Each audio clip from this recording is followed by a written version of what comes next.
Hey everybody, it is Tim with Bevan Farm. Today I was coming outside to get my lawnmower, my Gravely here, to run over some leaves and stuff like that that have fallen, and I noticed that I had a flat tire. Well, I went searching to see if I could find where the hole is, because it's pretty hard, and I think I may have found it. So I spray some stuff here, and it's making bubbles. So that tells me that air is escaping. So I'm gonna try and get this all cleaned up and find exactly where the hole is, and I'm gonna teach you how to plug a hole in a tire. Well, I can hear the air leaking out. Do you hear that? I plugged it. So I'm trying to find exactly where the hole is. Looks like it's right in the middle of that tread.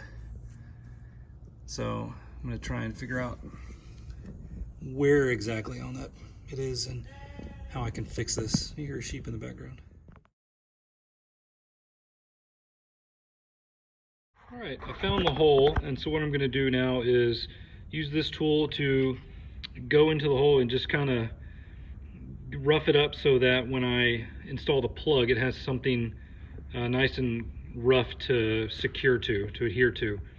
And so what I'll do is do that first, and then what I'm gonna do is take one of these plugs and I will feed it through this tool right here, and then when I push that in, I'm going to then pull it back out and then cut off the remainder so that I have that left inside the hole. And then what I'll do then is use the razor blade to cut it as close as I can to the tire so I don't have anything sticking out, making a bunch of noise and all that when I'm done. Okay, I got the plug installed, and so what I'm gonna do now is add some air and see if I can hear any leaks or see any leaks, because I put some liquid on there. Got some air going in.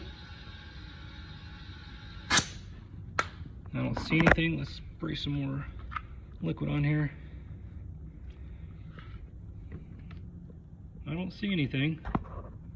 Just the fluid running down the tire.